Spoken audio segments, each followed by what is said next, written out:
Group of amazing women this morning, and we've got to one, so we're going to try and be very concise in everything we say so everybody can get a turn. I just want to thank Angie, and unfortunately she can't speak today due to the disparagement order. I can disparage him though, Prosciutto has her under. So we love you, Angie. Thank you for everything you did, and we're so sorry, and we understand the toll this took on you and your family. So next, Crystal Mitchell needs no introduction, and she's everybody's favourite former policewoman, retired policewoman, I think we'll say. So Crystal, please. Woo!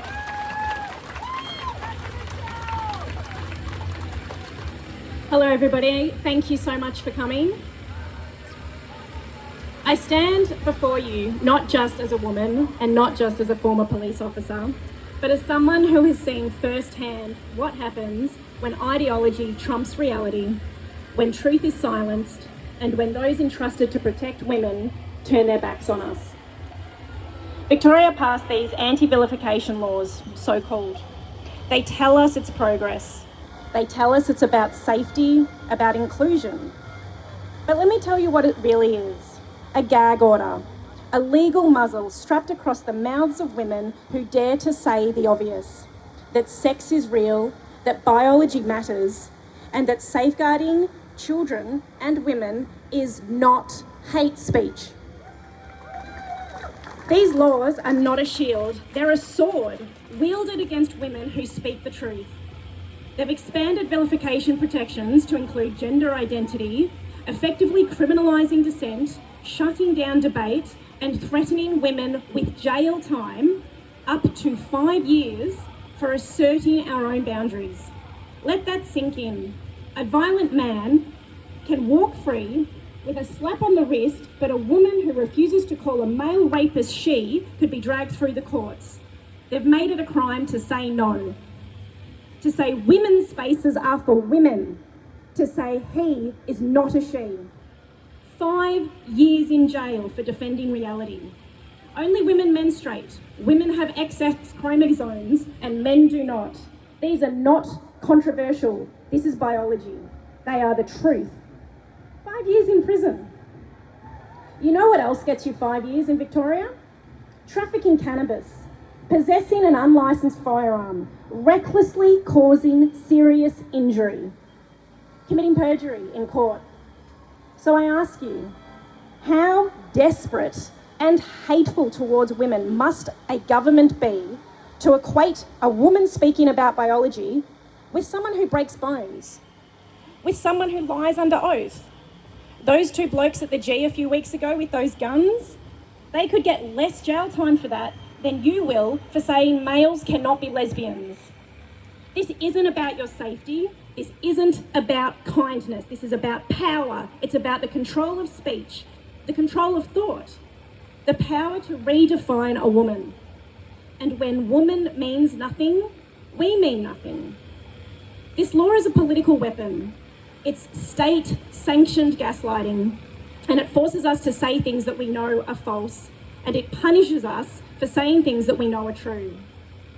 I didn't put on the uniform 16 years ago to watch women become criminals for defending their own sex. I protected women from predators. I walked into homes soaked with blood. I heard the screams. I held broken girls in my arms, and I am telling you now that these laws put those women at greater risk. Why? Because it makes male violence unspeakable. It means if he says he's a woman and wears a wig, that he's a woman. And it will be the police who force the victim to shut up, to smile, to comply, or else. I didn't knock on doors at midnight to tell a rape victim that she's now a birthing person. I haven't held battered girls in ED units just to see their stories erased because it might hurt someone's feelings. And I urge the police listening here today, do what's right, use your discretion. Do not enforce these disgusting, misogynistic, hate-filled laws. If you won't do it for us,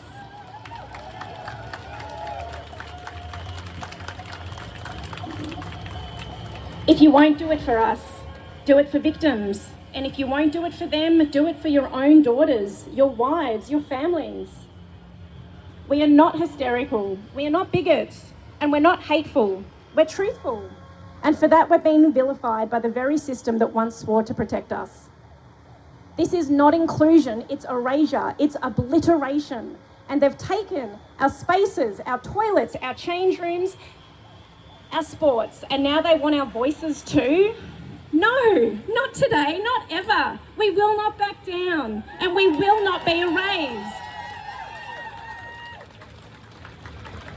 To the cowards in Parliament who voted for this, you do not speak for us. You've started a war on women and you will lose.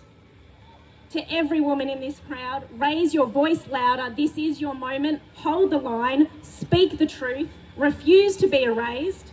And to every person who dares call truth hate, we see you and we are not afraid of you.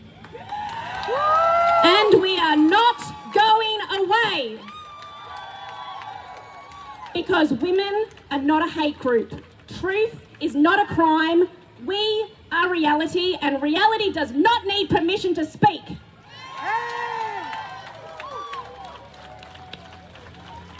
Oh, we love you, Crystal. Thank you.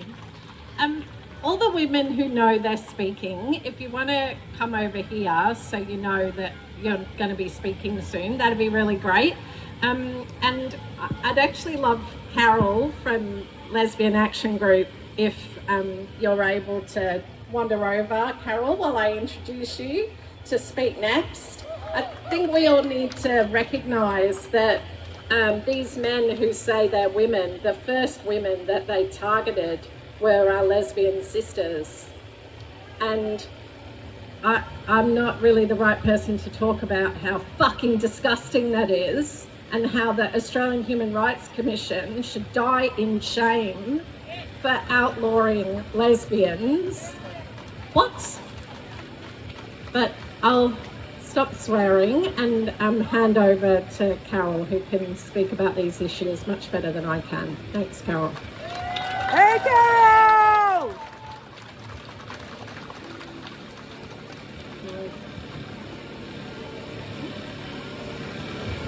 Hi everybody, and thank you so much everyone for coming out today.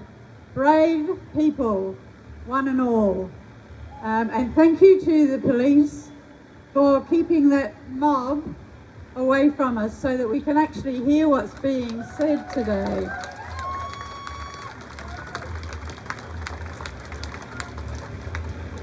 As Jasmine said, I'm here to speak for the lesbians. I know I don't speak for all because we're not one common lot, but we are all women, biological women. And for all the lesbians, the real lesbians, the biological women, I say it's time we were allowed to have our lesbian-only spaces. We've taken this to the courts, to the tribunal, to get an exemption, would you believe, to be able to have lesbian-only spaces, and by that I mean real lesbians. And the latest decision from the Administrative Appeals Tribunal was that yes, indeed, we could exclude everybody who's not a lesbian from our events, except that poor, vulnerable, hard done by minority of men who wish they were lesbians. We are not allowed to exclude them from our spaces. If we do, they will take us to the Human Rights Commission or other courts and make cases against us. They have done this before. We are the canaries in the coal mine because 20 years ago, 25 years ago, we applied for a similar exemption. and were denied that. So we've been fighting this for decades. We've been not able to have lesbian-only spaces with real lesbians in them for decades. And mark my words, they do come in, they will come in. And it's the predators that come in. Those who just want to go about their life and pretend they're lesbians, well, you know, let them do it, and they've got friends, I guess, who let them pretend that. But the ones who want to make trouble are the ones that take us to court. They're the ones who cause the trouble, and they're the ones who come, like this lot over here, to disrupt our gatherings, our camps, our dances, our groups, wherever we want to assemble, just as lesbians, they will come. So there's a big fight still. Yay to the UK Supreme Court for upholding the reality of biological sex. Unfortunately, our Australian Human Rights Commission do not do that. They come out at every opportunity, in every case, court case, to reiterate that in their view, sex is changeable. We can all change our sex over our lifetime, several times, actually, legally, we can. It sounds farcical, it sounds like something you laugh at, but it's true. We can all go down, or even online, don't even have to go anywhere, and change our sex on our birth certificate. We can do that every 12 months. That's the laws in Victoria and most other states. I think all other states can do that. And that's our stumbling block. UK didn't have self-ID laws, and so they were able to come out and say sex is biological. In Australia, we're not allowed to do that. We can't say sex is biological. And what that's actually done for lesbians and for women is taken our rights as a protected category away. Women and lesbians do not have any rights as under sex and sexual orientation in our laws, in our Sex Discrimination Act. Let that sink in. They've taken away the very definition of what a lesbian is. A lesbian is a woman who solely is sexually and romantically attracted to other women. If men can be women, then that means that lesbians don't have a definition in the Sex Discrimination Act. We're taking that to the federal court. We were appealing their decision. We're taking it to the federal court. Probably won't be heard till February next year, but we're also have applied to intervene into the Grover versus Tickle case in the federal court too. And that's being heard in August. So if they allow our intervention, then hopefully that will have the same sort of power that the intervention into the UK case had. Maybe it will make those judges stop and think. You're saying that men can be lesbians? Really? It takes a special kind of stupid to say, yes, men can be lesbians. But apparently that's what we have all around us, unfortunately. But anyway, all the lesbians out there, we are not going away. We might have been pushed back in the closet a little bit. We might have had to go underground, which we have for the last 20 years. But we're still there, we're still proud, we're still strong. If there are any lesbians in the crowd who want to find their tribe, we have set up the lesbianclub.org.au. Have a look at that on the a website and join us. We are there. We're fighting. And we will win. Thank you. Thanks so much, Carol, because when lesbians win, all women win. Yes! Thanks very much. Julie, would you like to come next? So Julie Sago, as you all know, is a journalist and a legend, and she's here to share her wisdom with us today.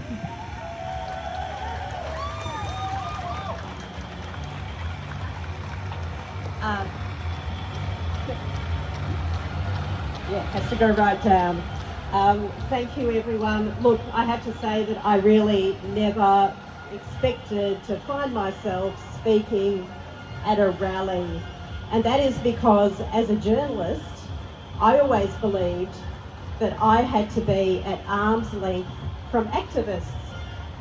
But unfortunately, journalism has been hijacked by activists across several areas of reporting, and the most stark being about trans issues.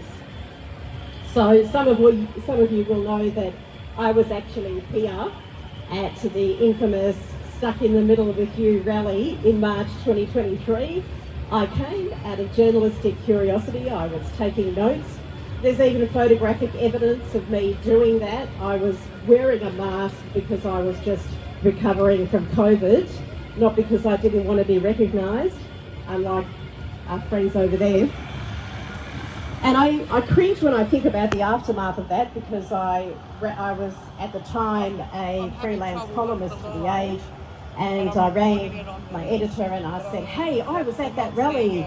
I'm really excited to write about it. I must have thought that it was still, I don't know, 1996 or something, and that the editors would be excited that I was on the scene of a big story.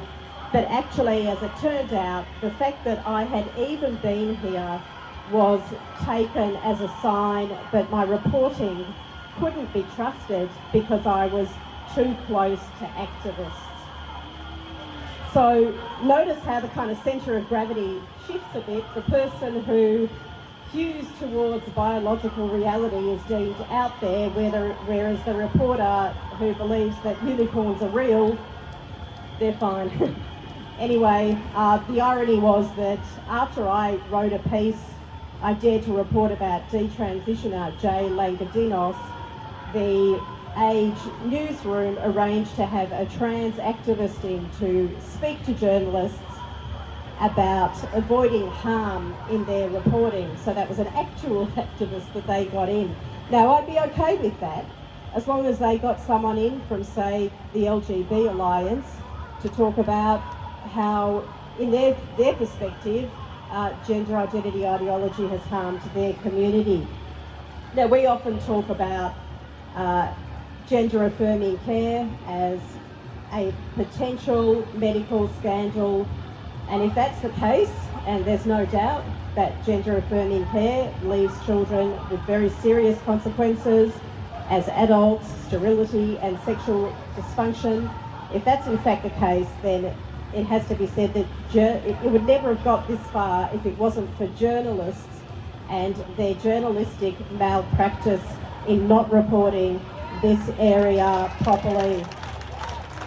I mean, we could see that even as the UK and Sweden and Finland started to move away from gender affirming care because the evidence just didn't stack up, ABC was still telling people that the science is settled. And how could it be any other way?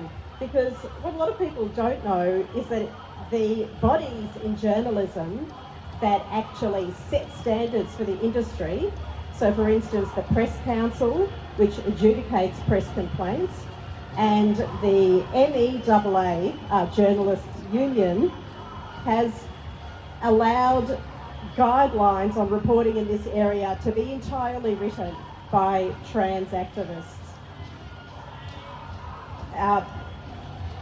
This morning, for instance, I skimmed the MEAA's guidelines for reporting on, I better get this right, LGBTQIA+ issues, and it's a doozy. In the definition section, it even includes all the identities under the plus, you know, like demisexual and aromantic and grey ace and so on. Do you know what grey ace is, by the way? Yeah. The person does not normally experience sexual attraction, but may experience it rarely. The experience is so rare that they prefer to identify as grey ace over any other orientation. And next to that, there's a cartoon of a person saying, "My gender doesn't depend on you believing it," just as well. It's really just, on a serious note, embarrassing for a journalists' union, and the guide, needless to say, instructs journos that if they must report on medical transition, they should only get comment from an approved list of doctors that ACON puts out, ACON being our version of Stonewall. Too many journalists no longer see their job as writing the first draft of history. They see it in terms of barracking for what they see as the right side of history. And on this occasion, I think they've got it wrong. We have to get back to basics. And no offence intended, but I really hope this is the last rally I ever speak at. Thank you.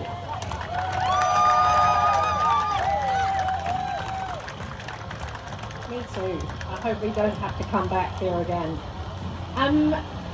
Talking of harm, we need to hear from the parents of children who are suffering from gender distress, and we've got an amazing group of mothers and fathers in Victoria who are doing incredible work in this area, and I'd love to introduce Emma to you, who's a mother and has some important things to say. Thank you. I'm speaking here today on behalf of a growing collective of Victorian families, all with teenage and young adult children experiencing gender distress. The majority are neurodiverse and most have experienced trauma or mental illness. All of them have our full support to express whatever sexuality they wish to, and a number are same-sex attracted.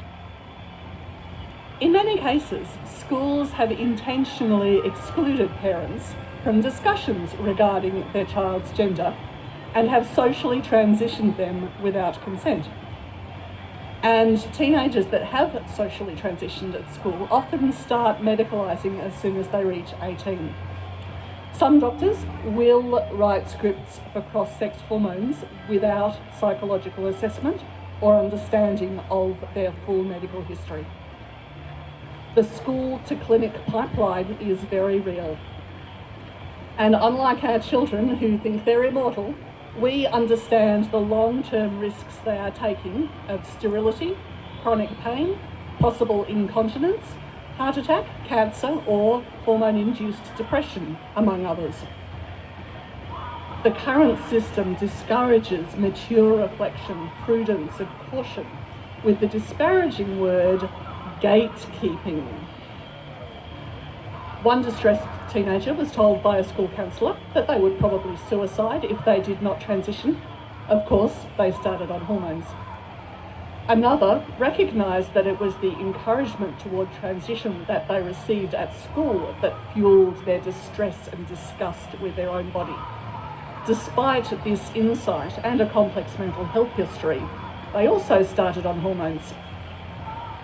A young adult who has since desisted recognises that their autism and developmental trauma underpinned their distress, but trans was the only explanation that had been offered for their feelings. In our collective lived experience, a trans identity and medicalisation has not led to more fulfilled and authentic lives. Those teenagers who have medicalised largely live more isolated lives. Many have given up their hobbies, sports, their studies, their jobs. Their mental and physical health has deteriorated and their medical care is uninformed and incomplete.